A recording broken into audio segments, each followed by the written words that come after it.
Something unusual is happening. Not loudly, not in protests or arguments. Quietly. Across different cities, different ages, different lives, men are arriving at the same conclusion at the same time.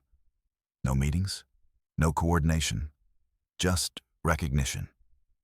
What they're seeing isn't anger, it isn't resentment, it's clarity. Clarity about patterns that repeat, standards that only point one way, expectations that demand everything and offer little back. Behaviors framed as empowerment that somehow leave nothing but damage behind. For years, men were told these observations were imaginary, that questioning them meant insecurity, that noticing contradictions meant failure. Now the evidence is everywhere. Recorded, posted, documented. I'm not here to attack anyone. I'm here to describe what's actually happening. Calmly, precisely, without theatrics. Because once something is seen clearly, it can't be unseen.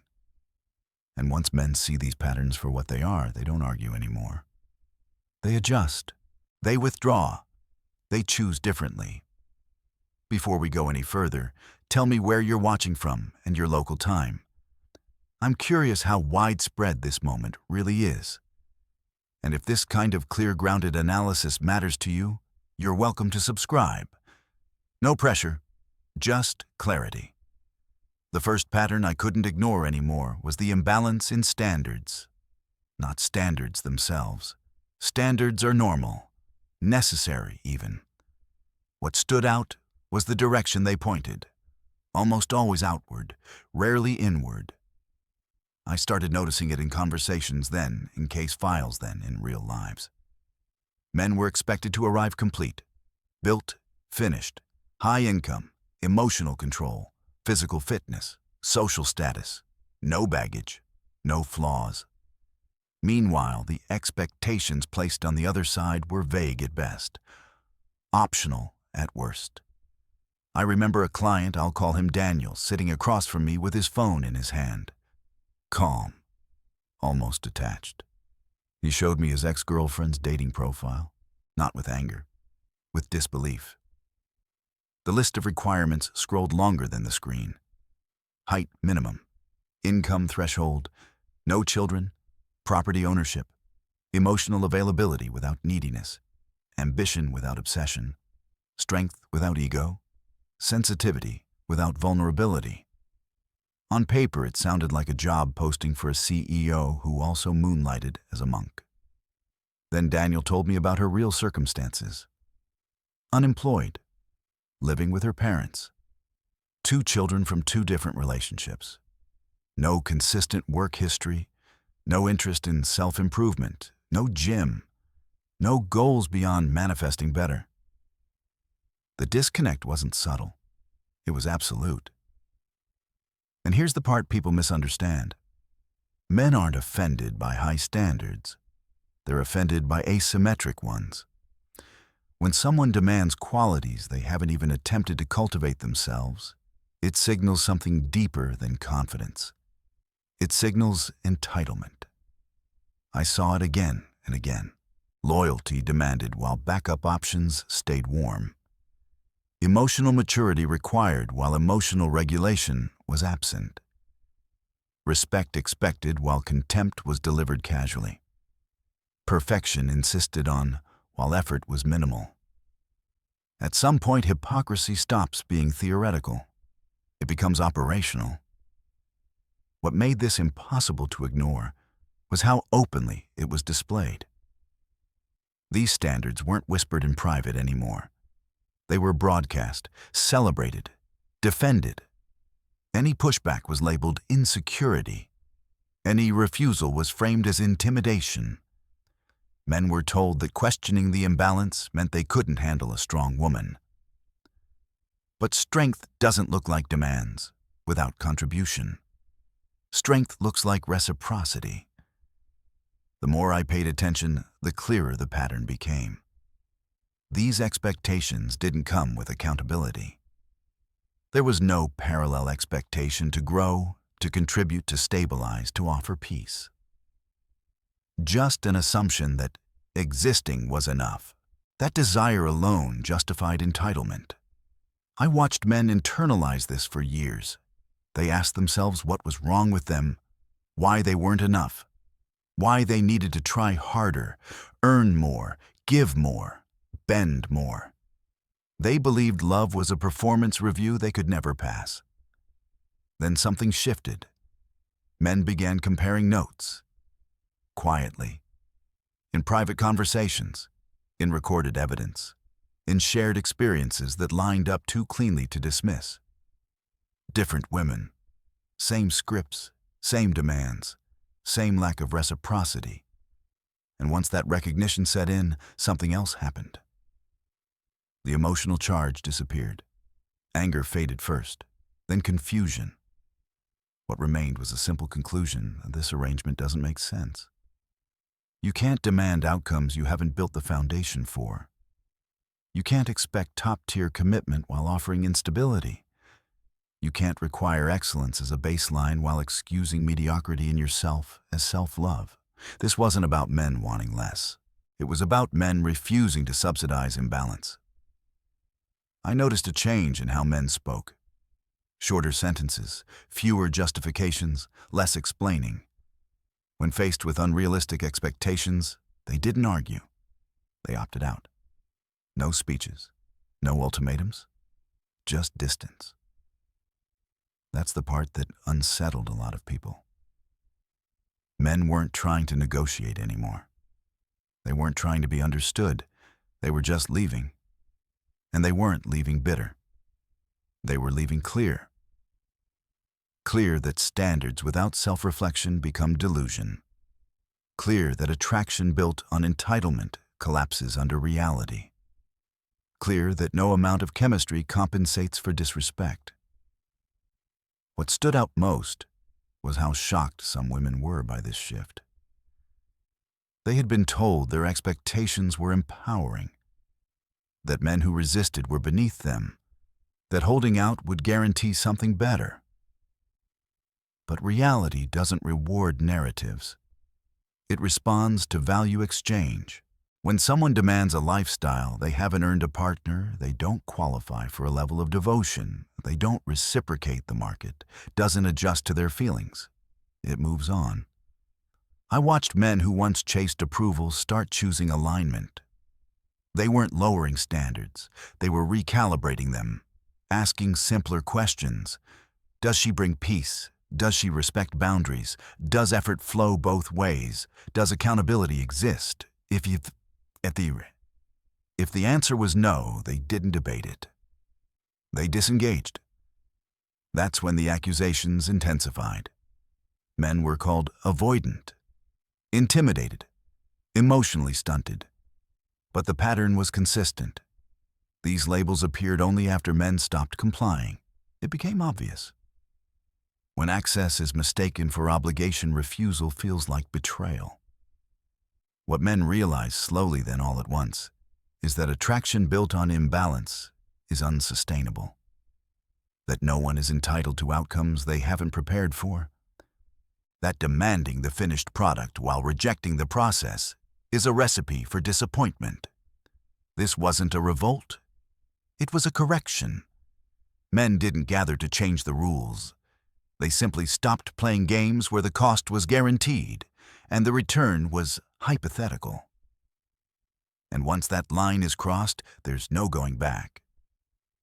You don't unsee asymmetry. You don't forget the feeling of being evaluated by standards that conveniently exclude the evaluator.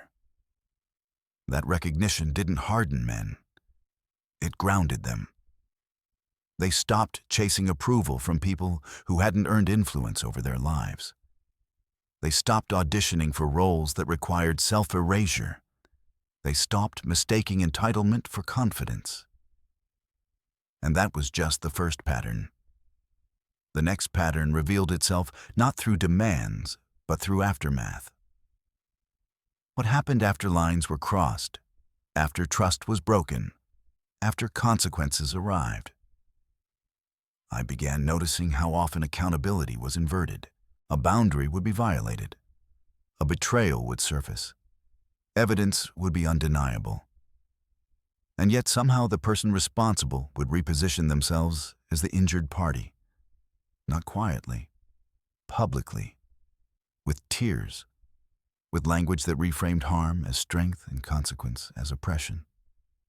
It wasn't subtle, it was rehearsed. I saw women cheat get caught and immediately pivot to victimhood. Not reflection, not remorse, just justification. I wasn't being fulfilled. He didn't fight hard enough. I needed to find myself. The betrayal became a symptom. The betrayer became misunderstood.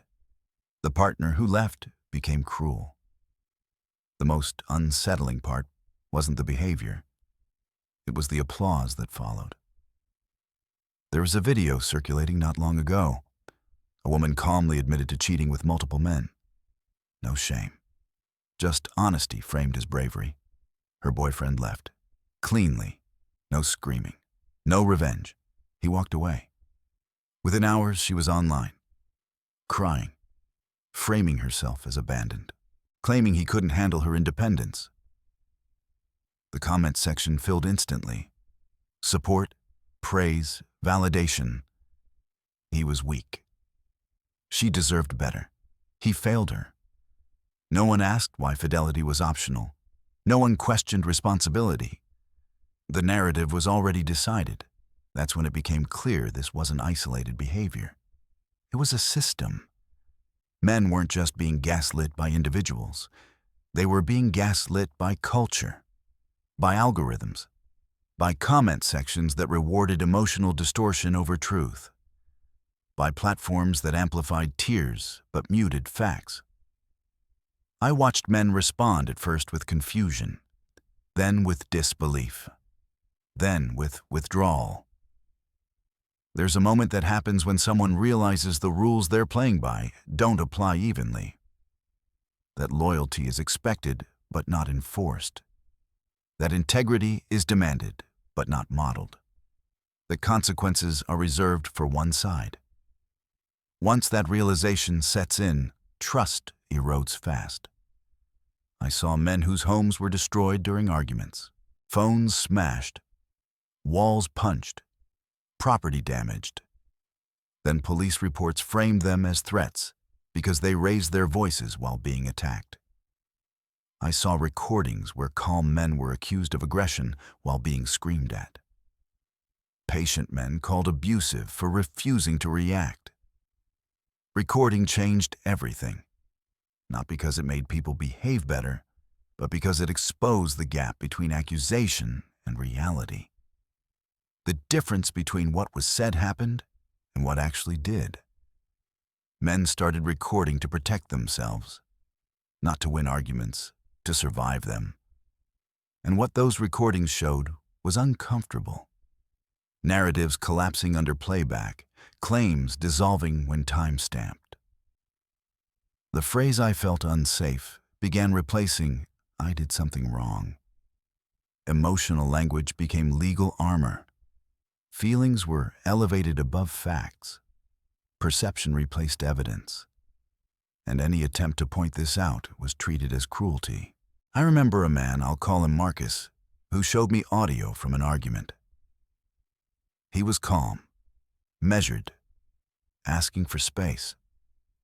She screamed for 20 minutes straight, threw objects, threatened to destroy his career. At the end of the recording, she accused him of emotional abuse for making her act this way. When he finally left, she told friends he abandoned her during a mental health crisis. They believed her, without question. Marcus didn't argue. He didn't defend himself publicly.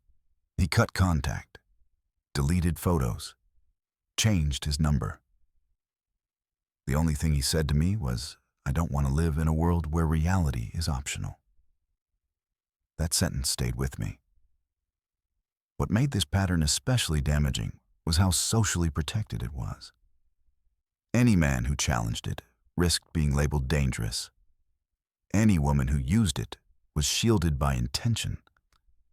Harm was reframed as expression, abuse as vulnerability, manipulation as communication. Men learned quickly that arguing truth was futile, so they stopped. Instead, they began leaving at the first sign of narrative rewriting. The first time past events were edited. The first time boundaries were rebranded as control. The first time disagreement was labeled gaslighting. The tolerance evaporated. This wasn't about punishing anyone. It was about refusing to participate in a reality where accountability only flows one way. The irony was striking. The same culture that demanded men be emotionally intelligent refused to accept emotional responsibility. The same voices that preached healing weaponized therapy language to avoid introspection. Every conflict became abuse. Every expectation became pressure. Every standard became toxicity. If someone is always the victim, they never have to change. Men saw this clearly once patterns repeated. Different relationships, same outcomes, same accusations, same reframing, same moral exemption. And when a pattern repeats across unrelated individuals, it stops being personal. It becomes structural. The men who noticed this didn't become cynical. They became precise. They stopped over-explaining, stopped defending their intentions, stopped chasing understanding from people invested in misunderstanding. They learned to disengage early, to walk away before the story was rewritten, before evidence was needed, before they were cast in a role they didn't audition for. What shocked many observers was how fast men left once they recognized the signs. No closure conversations, no emotional processing sessions, just distance. That silence wasn't immaturity, it was strategy. Because once someone proves they'll reshape reality to protect their self-image, no amount of communication fixes that. You can't reason with someone whose truth adjusts to convenience. Men weren't angry about being misunderstood. They were exhausted by being misrepresented. And exhaustion doesn't argue. It exits. What followed was predictable. Accusations intensified. Men were called heartless, cold, avoidant, toxic. The language escalated as access disappeared. But none of it worked, because men had already seen what came next. The public reframing, the selective memory, the performative sorrow. They recognized the script, so they stopped reading their lines. This was the second major awakening. Not just that standards were imbalanced, but that accountability had been outsourced. That truth was negotiable. That responsibility could be dissolved with the right emotional framing. Men didn't ask for apologies anymore. They asked themselves one question: is this person capable of owning their actions? If the answer was no, nothing else mattered. Not chemistry, not history, not attraction. Without accountability, every relationship becomes a future crime scene where the evidence will be used against you. Men didn't need to be warned. They had lived it. And once you recognize that dynamic, you don't confront it. You avoid it. Because peace isn't found in proving you're right. It's found in refusing to stay where truth has no protection. That realization spread quietly. And it changed how men moved through the world. The next pattern wasn't about conflict. It was about temptation. Specifically the kind that doesn't come from real opportunity, but from visibility. From being seen. From attention mistaken for value. Social media didn't create this pattern, but it amplified it beyond recognition. I began noticing how often stable relationships were being destabilized by nothing more than a notification, a like, a follow, a message that meant nothing to the sender, but everything to the receiver. The logic behind it was thin, but the belief was absolute. Attention became interpreted as intent. I saw women walk away from years-long relationships because someone semi-known acknowledged their existence online. not pursued them, not invested in them, just noticed them. That alone was enough to trigger a fantasy powerful enough to override reality. One case stayed with me. A man I'll call Andrew. He was engaged. Solid career. Calm temperament. No drama. His fiancée told him she needed space, said she felt uncertain, said she needed to explore her potential. What she didn't say at first was that a local athlete had followed her on Instagram, not messaged her, not invited her out, followed her. In her mind, this wasn't random. It was a signal, a door opening, a sign she was meant for something more.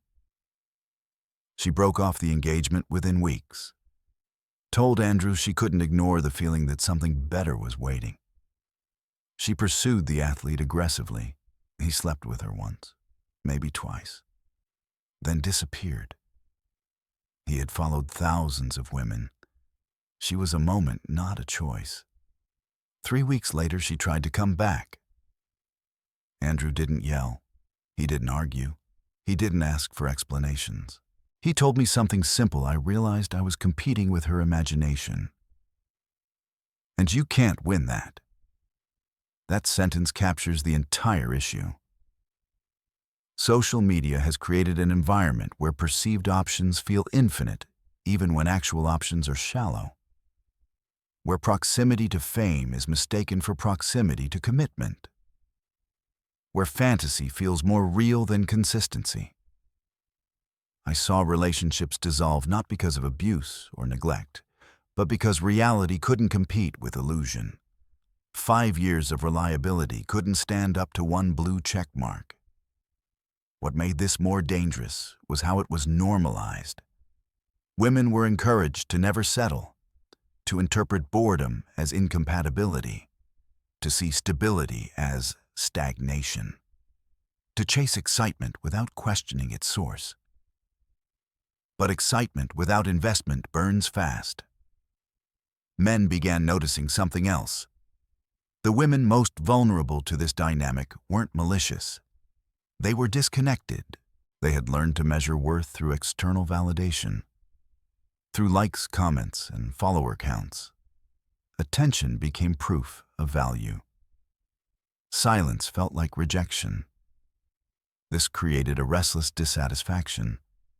No relationship could hold up under constant comparison to curated fantasies. Every quiet night felt like a failure. Every routine moment felt like settling. Men noticed they were being evaluated not against real competitors, but against imagined ones. Against hypothetical men who didn't exist in reality, only online. That kind of competition is unwinnable. I watched men respond differently over time. At first, they tried to reassure, to post more, to perform romance publicly, to keep up with the spectacle. But that only escalated the expectation. Because once performance becomes the standard, authenticity is penalized. If he didn't post enough, he was hiding something. If he didn't plan elaborate dates, he lacked effort. If he didn't perform affection publicly, it wasn't real. Men realized they were no longer in relationships. They were in content strategies. That's when the shift happened. Men stopped competing with illusions. They stopped trying to be louder than attention. They stopped chasing validation that could be replaced by the next notification. They started asking a different question. Can this person distinguish attention from intention? If the answer was no, they disengaged. The deeper issue wasn't social media itself. It was how it trained people to confuse visibility with worth. To believe being desired by many was better than being chosen by one. To trade depth for breadth. Men saw how quickly admiration turned into entitlement. How being followed became being owed. How compliments became leverage. And when reality inevitably failed to match the fantasy, blame followed. The partner wasn't exciting enough. Didn't make her feel special enough. Didn't elevate her enough. Men internalized this, for years. They tried harder, spent more, performed more, until they realized something fundamental: you cannot outcompete an algorithm designed to keep people dissatisfied. The illusion of endless options produces endless dissatisfaction. Men noticed something else too. The women who chased these illusions often came back hardened, less trusting, more transactional, more guarded. They had learned that attention was cheap and commitment was rare. But instead of adjusting expectations, they doubled down on extraction. That's when men stopped seeing this as bad luck. It was a pattern. Men began opting out early, at the first sign of addiction to validation, at the first indication that peace would always be secondary to excitement, at the first hint that reality would always lose to fantasy. They weren't punishing anyone. They were protecting themselves. What unsettled many observers was how quiet this withdrawal was. No announcements, no rants, just disengagement. Men stopped investing emotionally in people who treated attention as currency. They chose simplicity over spectacle. And the men who made this choice didn't end up lonely. They ended up stable, focused, grounded. They redirected energy into careers, health, friendships, purpose. They discovered that peace doesn't trend, but it sustains. The women who recognized this dynamic in themselves had a choice. Step away from constant validation, relearn contentment, or continue chasing attention that never settles. Many chose the latter. Men watched, not with judgment, with clarity. They realized something crucial: relationships don't fail because of a lack of options. They fail because of a lack of discernment, because the ability to say no to temptation is more valuable than the illusion of endless choice. And once men understood that some people were chasing feeling rather than building lives, they stopped offering stability to those addicted to chaos. This wasn't bitterness. It was boundary. Men weren't rejecting women. They were rejecting competition with fantasies, rejecting the expectation to perform for an audience, rejecting relationships where attention mattered more than intention. That realization hardened their standards quietly, not upward, inward. Peace became the filter, and anything that threatened it, no matter how glamorous, was no longer worth pursuing. The next pattern emerged slowly, then all at once. It wasn't loud. It wasn't dramatic at first. It showed up in complaints, in sighs, in an endless sense of dissatisfaction that never seemed to resolve, no matter what was done. I started noticing how often men were being held responsible for emotions they didn't create and couldn't fix. She was unhappy. It had to be his fault. She felt anxious. He wasn't providing enough reassurance. She was bored. He wasn't exciting enough. She felt empty. He wasn't doing enough to fill the space. The assumption was automatic: if something felt wrong inside her, the cause had to be external. I watched men respond the only way they knew how. They tried to adjust. They planned more dates, became more attentive, gave more space, then less space, listened more, spoke less, changed routines, changed habits, changed themselves. Nothing worked, because the target kept moving.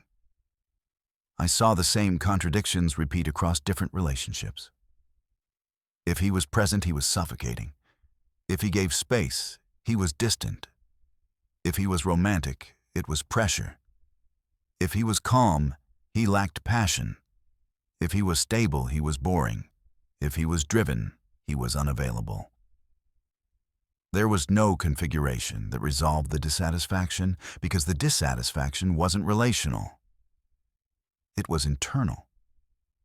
That was the moment many men finally understood something uncomfortable. Some people don't want peace. They want stimulation. And when life becomes calm, they experience it as emptiness. Chaos feels like being alive to them. I remember a man, I'll call him Jason, who did everything by the book. He showed up consistently, paid attention, took responsibility, provided stability. His partner complained constantly. Nothing was ever quite right. Every solution created a new problem. Every improvement exposed a new flaw. When Jason finally asked her what she actually wanted, her answer was revealing. She said, "I don't know. I just don't feel anything." That sentence explained everything. The relationship wasn't broken. The emotional regulation was. Some people are so accustomed to emotional volatility that calm feels threatening. They mistake peace for lack of connection, stability for stagnation, predictability for death. So they unconsciously sabotage it. Men began noticing how often conflict was created, not resolved, how arguments appeared out of nowhere, how small issues were escalated into moral failures, how tension seemed necessary, not accidental. Then came the blame. Men were told they weren't emotionally intelligent enough, not expressive enough, too logical, too detached. The language shifted, but the accusation stayed the same. If she felt bad, he failed. The idea that her emotional state might be self-generated was never considered. Introspection didn't enter the equation. Responsibility always moved outward. That's when the manipulation started to become obvious. I saw women rewrite events in real time. A fight where objects were thrown became, "I felt unsafe." Draining a joint account became financial control. An affair became emotional neglect, forced my hand. Language was weaponized. Therapy terms were deployed like legal defenses. Feelings replaced facts. Intent overrode outcome. Men were left defending themselves against accusations that didn't align with reality. That's when recording entered the picture again. Men began documenting interactions not to trap anyone, but to ground themselves, to check their own sanity, to confirm they weren't imagining things. What those recordings revealed was stark. Calm men being screamed at while accused of aggression. Men asking for space while being accused of abandonment. Men setting boundaries while being labeled controlling. The disconnect between accusation and behavior was undeniable. Men realized something critical. This wasn't miscommunication. It was narrative control. If someone can redefine any interaction to position themselves as the victim, accountability becomes impossible. And without accountability, no amount of effort fixes anything. Men stopped trying to manage emotions that weren't theirs to manage. They stopped apologizing for feelings they didn't cause. They stopped negotiating with dissatisfaction that had no end condition. That didn't make them cold. It made them clear. I noticed a shift in how men evaluated partners. They no longer asked, "How does she feel about me?" They asked, "How does she regulate herself?" Because emotional self-sufficiency turned out to be more important than chemistry. Men began recognizing red flags earlier. Chronic dissatisfaction, inability to sit with calm, constant criticism, endless comparison, a need for drama to feel alive. They learned that if someone needs chaos to feel something, they will eventually create it. And whoever is closest will be blamed for the fallout. The exhausting part wasn't the conflict. It was the refusal to own it. Every attempt to discuss patterns was met with deflection. "You're invalidating my feelings.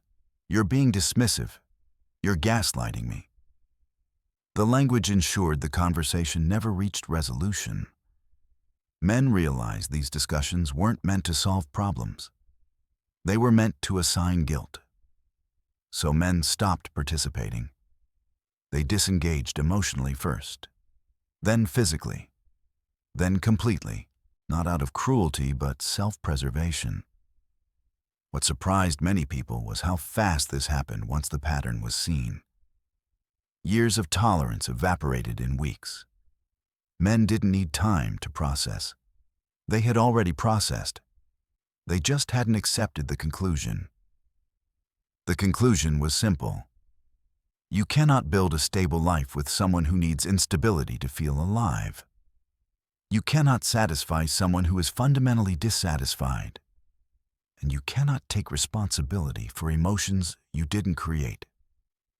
Men didn't hate these women. They understood them.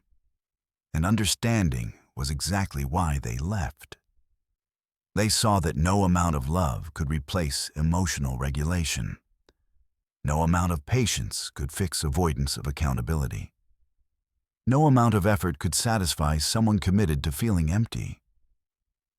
That's when men began choosing peace deliberately, not as an absence of connection, but as a prerequisite for it. They stopped framing solitude as failure. They stopped seeing silence as loneliness. They realized that being alone was less damaging than being constantly blamed.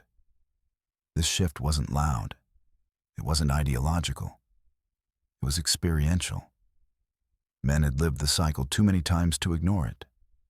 Different faces, same dissatisfaction, same accusations, same emotional burden. Once you recognize that pattern, you don't try to change the person. You change your exposure to them. Men learn to walk away at the first sign of chronic emotional outsourcing. At the first indication that their role would be regulator, therapist, scapegoat, and villain all at once. They weren't abandoning relationships. They were abandoning dysfunction. And in doing so, they reclaimed something they hadn't realized. They lost mental clarity. For the first time in years, many men experienced what life felt like without constant emotional management. Without walking on eggshells. Without bracing for the next mood shift. They realized something profound. Peace isn't boring. It's stable. And stability is the foundation of everything worth building. That realization changed how men chose partners. And more importantly, how quickly they chose to leave when peace wasn't possible. Another pattern surfaced once men stopped arguing about feelings and started paying attention to outcomes. It revolved around self-destruction being reframed as empowerment and truth being treated as optional. I began noticing how often damaging choices were celebrated as liberation, how restraint was mocked as repression, how consequences were dismissed as judgment. The language was polished, but the reality underneath was brittle. Some women spoke about selling intimacy online as if it were an academic achievement, as if exposure were education, as if attention were accomplishment. There was no discussion of long-term cost, no consideration of how these choices shaped future relationships' trust or self-perception. Only the immediate validation, only the money, only the applause. Men weren't moralizing it. They were observing it. They noticed how often the same women who framed these decisions as freedom also demanded traditional commitment later. How the past was downplayed, hidden, or outright denied. How honesty was framed as unnecessary if it threatened outcomes.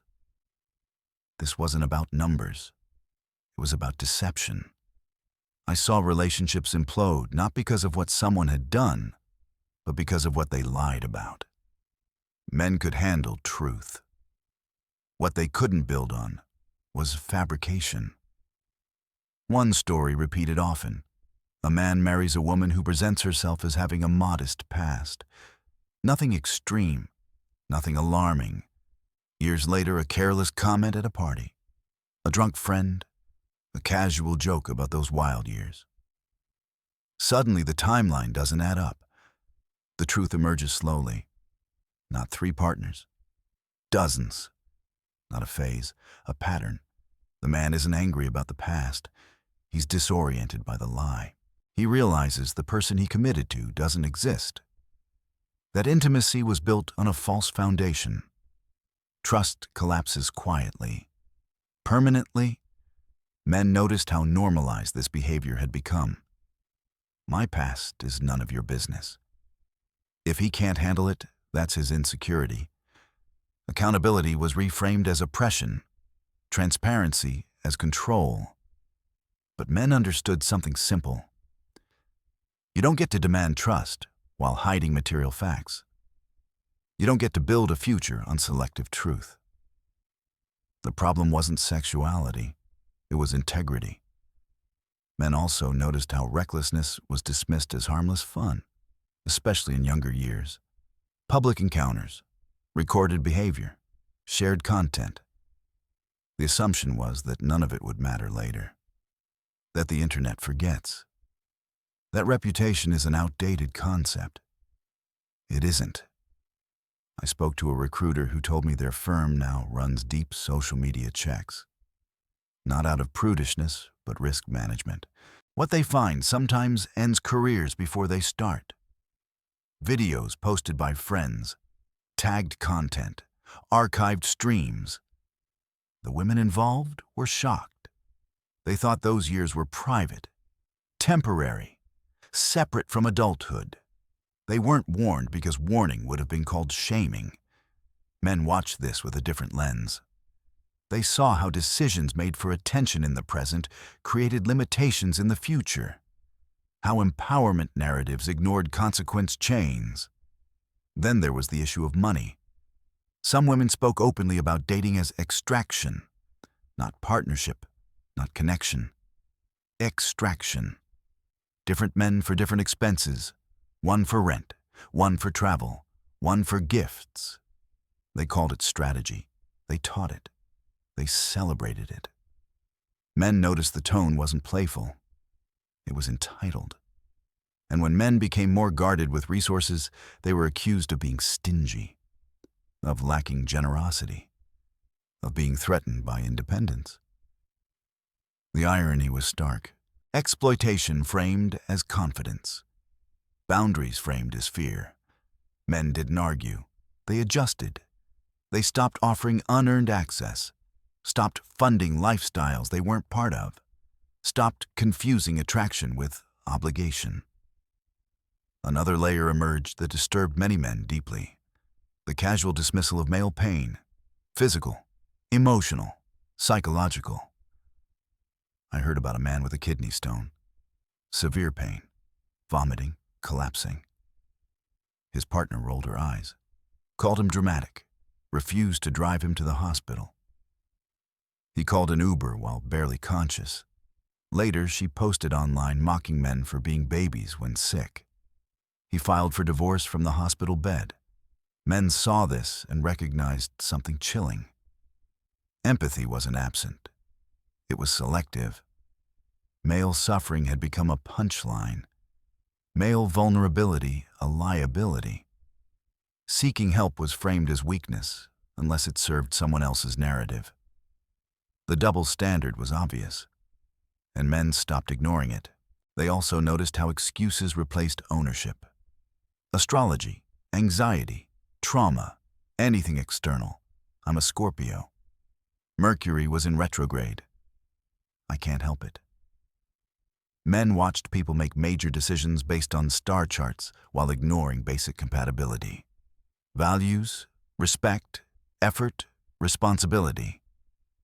Chaos was blamed on the universe, never on choices. At some point, men stopped debating these explanations. They recognized a pattern of evasion, a refusal to say I was wrong. That refusal mattered more than the behavior itself. Men realized that anyone who cannot own their past will eventually repeat it. Anyone who reframes harm as empowerment will never repair damage. Anyone who hides truth to secure outcomes will hide truth again. This recognition sharpened male selectivity. Men weren't looking for perfection. They were looking for honesty, consistency, accountability. Someone who could sit with consequence without rewriting the story. They began walking away earlier, at the first sign of selective truth, at the first attempt to minimize deception, at the first excuse that replaced responsibility. What surprised many observers was how unemotional this became. No ultimatums, no lectures, just disengagement. Men didn't try to correct behavior. They accepted information and made decisions. That shift was profound. For years, men believed endurance was noble, that staying through dysfunction proved commitment, that tolerating dishonesty was maturity. They learned the opposite. Endurance without reciprocity is self-erasure. Tolerance without accountability is self-betrayal. And commitment built on lies is guaranteed collapse. Men weren't becoming cynical. They were becoming accurate. They stopped investing in people who needed applause more than truth, who valued attention over integrity, who framed consequence as oppression. And in doing so, they regained leverage they didn't realize they'd surrendered the ability to walk away without explanation. This wasn't cruelty. It was clarity. Men understood that relationships don't fail because of past mistakes. They fail because of present dishonesty.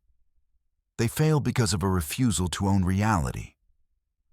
Once that understanding settles in standards change permanently, men didn't ask fewer questions.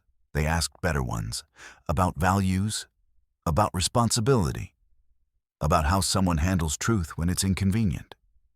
If those answers weren't solid, nothing else mattered. Attraction fades. Chemistry burns out. But character is exposed under pressure. Men learn to wait for that exposure. And when it came, they trusted it. They stopped believing in narratives that divorced action from outcome. They stopped rewarding chaos disguised as freedom. They stopped excusing dishonesty as empowerment. This wasn't about punishing anyone. It was about refusing to build a life on unstable ground. And once men recognized how normalized self-destruction and deception had become, they stopped pretending it was sustainable. They chose truth over validation, stability over applause, and integrity over illusion. That choice reshaped how they approached relationships entirely. The next pattern men began to recognize wasn't flashy or viral. It didn't trend.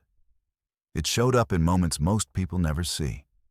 Moments of pain, of vulnerability, of genuine need. And the response to it, or rather, the lack of one. Men started noticing how often their suffering was minimized, mocked, or dismissed outright. Physical pain was called exaggeration. Emotional pain was labeled weakness. Psychological strain was framed as fragility. The message was consistent: endure quietly or be ridiculed. At first, many men brushed it off. They were taught to. Pain was part of the role. Complaining was failure. Strength meant silence. But silence has a cost, and over time that cost became visible. I heard story after story that followed the same structure. A man opens up, not dramatically, not theatrically, just enough to be honest. The response isn't support. It's discomfort, annoyance, or worse, contempt. One man told his partner he was struggling at work. She told him to stop being negative. Another admitted he felt depressed. She said he was killing the vibe. A third shared anxiety about finances. She accused him of not being masculine enough. Men learned quickly that vulnerability wasn't met with care. It was met with penalties.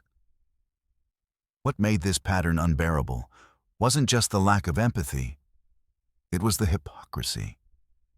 The same men were expected to absorb emotional distress endlessly, to listen, to validate, to support, to regulate. Their own needs, however, were inconvenient. I remember a case that circulated quietly among men, a husband experiencing severe physical pain. Kidney stones. Anyone who's had them knows the agony.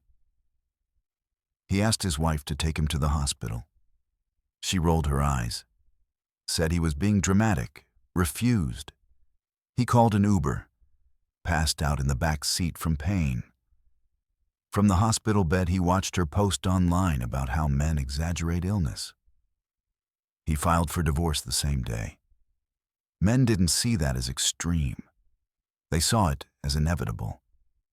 Because what that moment revealed wasn't insensitivity.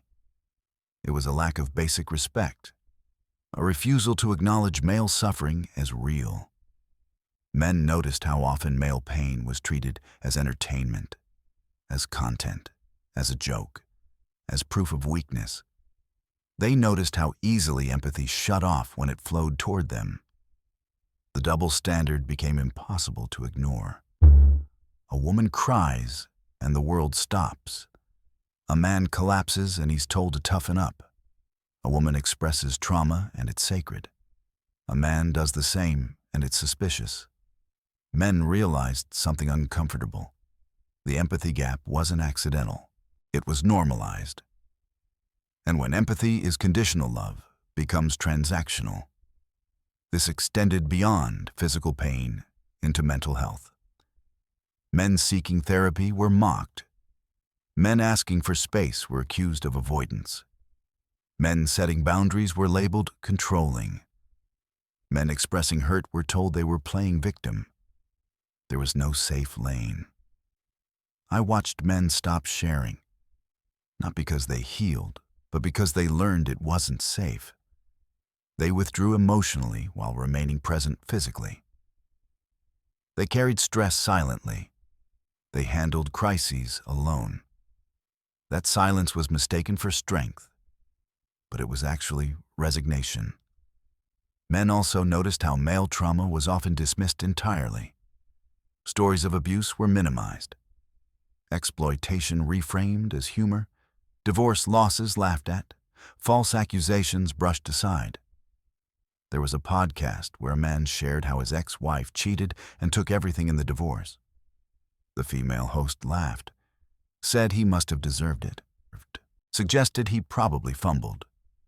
Men didn't miss the implication. Male pain is acceptable collateral. They imagined the roles reversed. The outrage would be instant. Careers would end. Sponsors would flee. But because the victim was male, it passed as entertainment. Men began drawing conclusions they couldn't ignore. If their pain wasn't taken seriously, then their well-being wasn't either. And if their well-being didn't matter, the relationship wasn't partnership. It was extraction. This realization changed how men evaluated respect. They stopped looking at words. They watched reactions. How someone responded to male discomfort, to illness, to emotional strain, to limits. Those moments revealed more than any declaration of love. Men began leaving at the first sign of contempt, at the first joke at their expense, at the first dismissal of pain. They didn't argue. They didn't educate. They didn't explain why it mattered. They simply noted the information and exited, because contempt isn't something you fix. It's something you recognize. Men also began noticing how often emotional responsibility was outsourced to diagnoses and labels. Anxiety became a justification for cruelty, trauma an excuse for abuse, astrology a shield against accountability. I'm just jealous because I'm a Scorpio. I can't help it, Mercury is in retrograde.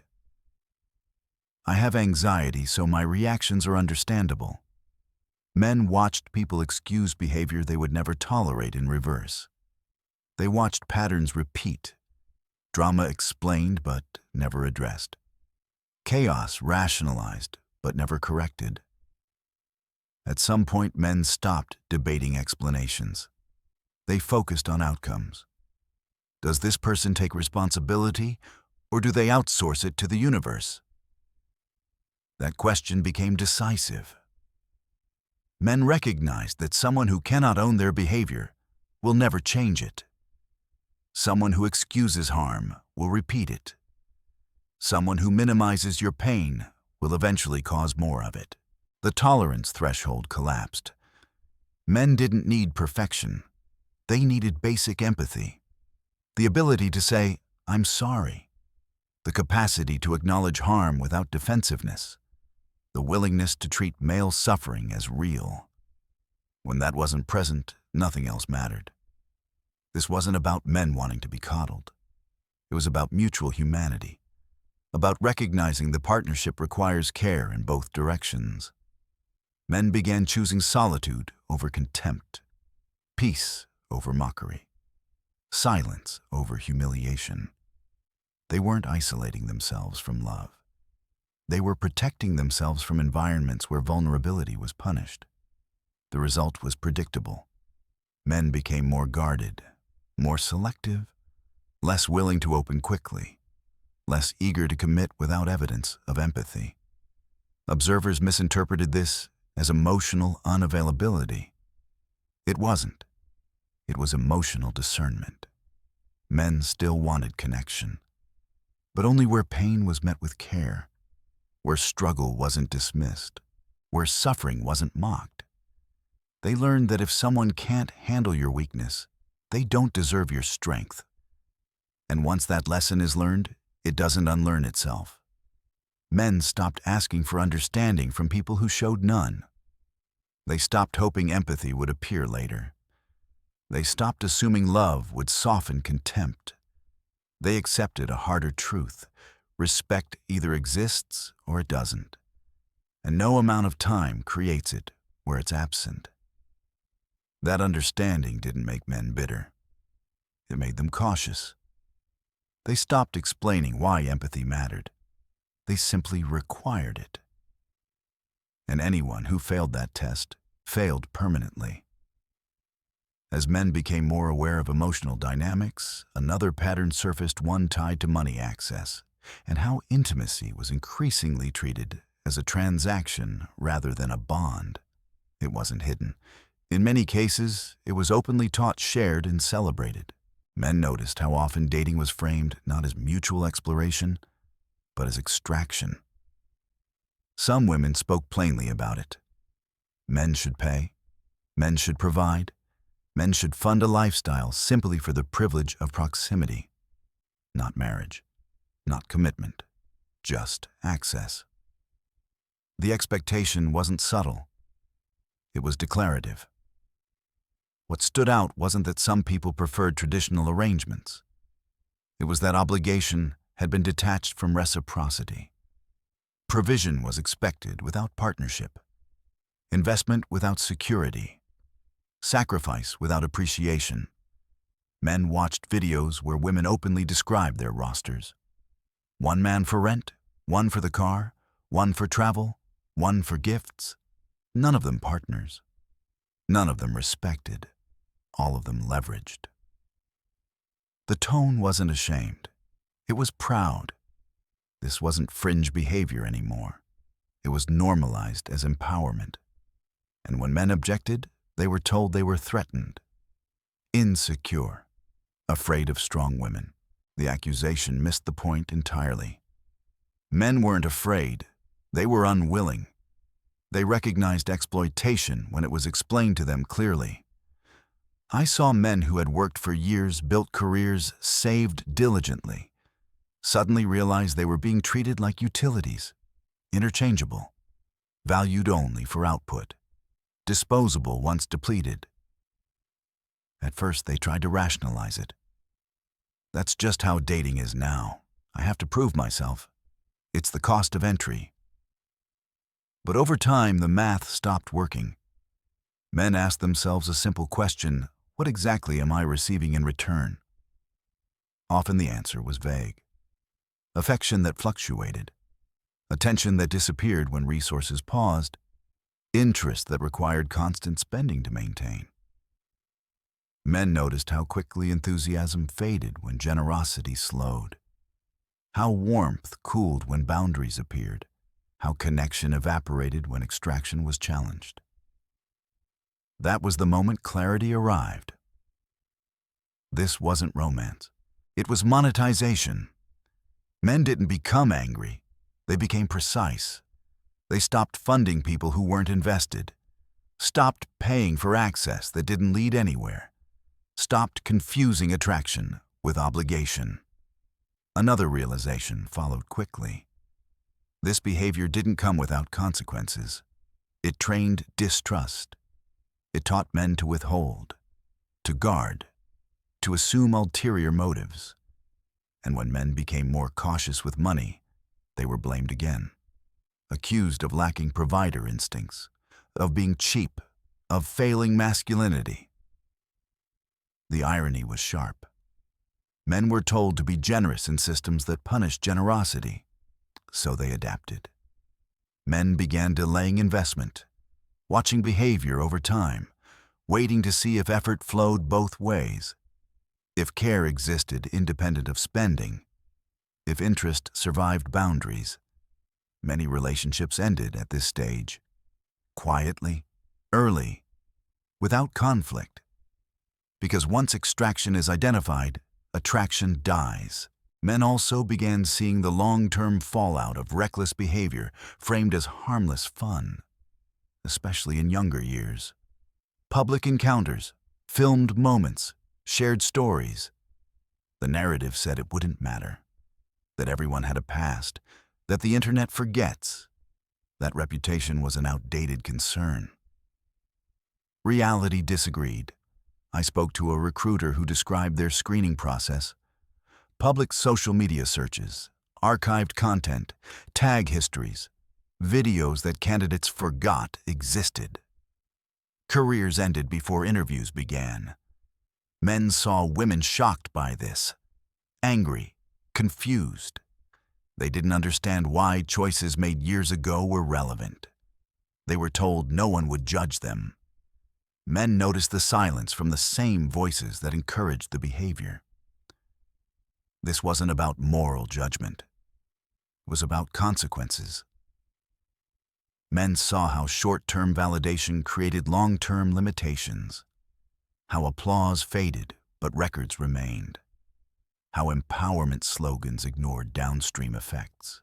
They also noticed how quickly responsibility disappeared when outcomes weren't favorable. Employers were misogynistic, men were insecure. Society was unfair. The choices themselves were never questioned. This pattern extended into education and finances as well. Debt accumulated. Plans were vague. Stability was postponed. Yet expectations of provision remained intact. Men were expected to arrive prepared while being asked not to expect the same. The asymmetry became impossible to ignore. Men began opting out of arrangements that felt one-sided. They stopped playing provider for people who didn't want partnership. They stopped financing lifestyles they weren't part of. They stopped confusing dating with charity. This shift didn't happen all at once. It happened through repetition, through stories shared quietly, through men comparing experiences and realizing how similar they were. Different cities, same scripts.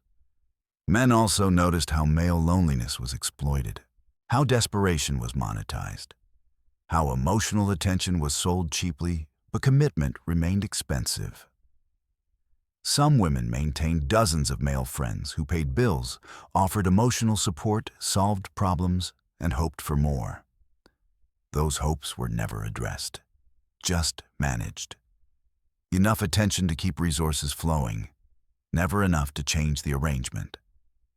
Men watching this felt something shift inside them, not anger, disgust. They realized empathy without boundaries becomes exploitation. Men began pulling back from simp culture, from one-sided support, from emotional labor offered without respect. They learned to say no without explanation, to leave without apology, to protect resources without guilt. This wasn't bitterness. It was self-respect. Men understood that generosity is meaningful only when it's voluntary and reciprocated. That provision is honorable only when it's appreciated. That commitment requires mutual investment. They also recognize something uncomfortable. Many women genuinely believed this system was sustainable, that men would always show up, that resources were endless, that boundaries wouldn't arrive. When men stopped participating, confusion followed. Accusations intensified. Shame tactics increased. But it didn't work, because men had already done the math. They realized that peace was cheaper than performance, that stability was more valuable than access, that solitude cost less than exploitation. Men didn't reject love. They rejected extraction. They stopped offering husband energy to people who wanted benefits without responsibility. They stopped confusing attraction with obligation. And in doing so, they regained control over something fundamental: their resources, their time, and their dignity. Once that control is reclaimed, it isn't surrendered again. Men didn't need to announce this shift. They simply lived it. And that quiet withdrawal changed the dating landscape more than any argument ever could. By the time men reached this stage of awareness, something deeper had shifted. It wasn't just about individual behaviors anymore. It was about systems, about how entire relationship structures were being built on contradictions that could never hold. One of the most obvious contradictions was entitlement at scale. Men began noticing how frequently they heard the same statement phrased differently: every woman deserves a high-value man. Not a good man, not a compatible man, a top-tier man. The top 1%? Wealthy, physically exceptional, emotionally flawless, socially dominant, unavailable to everyone else, but fully available to her. The math never worked. There are not enough men like that to satisfy those expectations. There never were. And there never will be. But instead of adjusting expectations to reality, the blame was redirected outward. If a woman didn't secure that outcome, it wasn't misalignment. It was men failing, men being intimidated, men refusing to step up. Men watched this with growing detachment. Not because they felt attacked, but because the logic was broken. They noticed something else layered beneath the entitlement: dependency disguised as empowerment. I don't need a man, but he should pay my rent. I'm independent. But he should provide protection. I'm strong. But he should carry the burden. Traditional benefits were demanded without traditional responsibility. Modern freedom was claimed without modern accountability. The model was internally contradictory. Men recognized this quickly because they were expected to reconcile it. To be providers without authority, protectors without respect, leaders without influence, emotional anchors without emotional support. It wasn't possible. What followed was constant criticism. Perfectionism masquerading as standards. I saw men being evaluated constantly. How they dressed, how they texted, how they spoke, how they breathed. Every behavior was audited, every mistake logged, every deviation remembered. One man told me his wife kept a spreadsheet. Literal rows and columns. Missed chores, wrong grocery brands, 10 minutes late. Tone during arguments, all documented. Presented during conflicts as evidence he didn't care. He didn't argue. He filed for divorce. Men saw this pattern repeat. Relationships framed as performance reviews with no possibility of passing. No amount of effort reset the score. No apology cleared the record. The goalposts moved constantly. Respect wasn't mutual. It was conditional. His respect had to be earned daily. Hers was automatic. Men realized that love without respect isn't love. It's management. Another force accelerating this breakdown was dating app culture. Infinite scrolling, endless comparison. Humans reduced to cards. discarded for minor imperfections. Men noticed how quickly connections were dismissed. Too short. Wrong job, wrong style, wrong zodiac sign. The criteria became increasingly trivial because the supply felt endless. But endless choice doesn't produce satisfaction. It produces paralysis. Men watched women reject dozens of viable partners chasing a fantasy that never materialized. They saw frustration rise as expectations inflated. They saw bitterness replace curiosity. When no one measured up, the conclusion wasn't unrealistic standards. It was that men were defective. Men stopped internalizing that message. They also noticed how friend groups reinforced delusion. Weekly complaint sessions, echo chambers of validation, no accountability, no reflection, just encouragement to demand more and give less. A friend's girlfriend belonged to a group like this. They met regularly to dissect their relationships, not to improve them, to criticize them.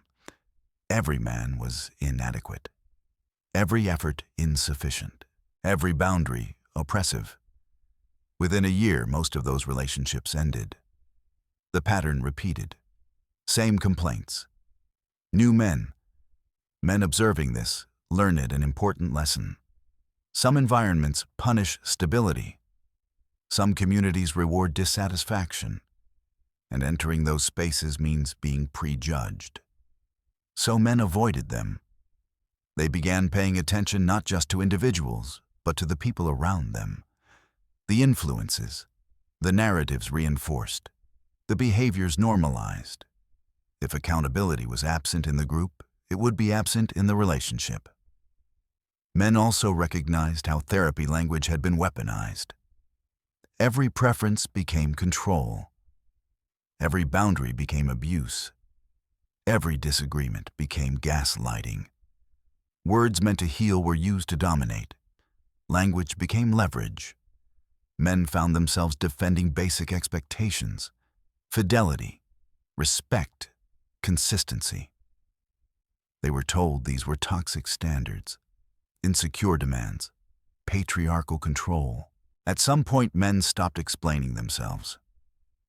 They realized that in environments where language is used to avoid responsibility, clarity is impossible. So they chose silence. Another major fracture appeared around children and family. Men noticed contradictions that couldn't be reconciled. Single motherhood framed as independence, while simultaneously demanding men step up. Independence credit paired with rescue expectations. Men saw how responsibility was claimed selectively, when convenient autonomy, when difficult obligation. This confusion extended to body positivity as well. Men were expected to maintain attraction regardless of fundamental change. Significant weight gain, lifestyle shifts, neglect of health. If attraction faded, men were labeled shallow. Their preferences were invalid, their honesty punished.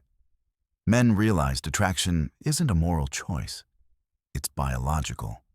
And demanding desire while refusing self-maintenance was another asymmetry. They noticed how communication styles considered abusive, if reversed, were normalized when women used them. Screaming, throwing objects, silent treatment, emotional manipulation. Men raising their voice once were labeled dangerous. Women doing it regularly were expressing themselves.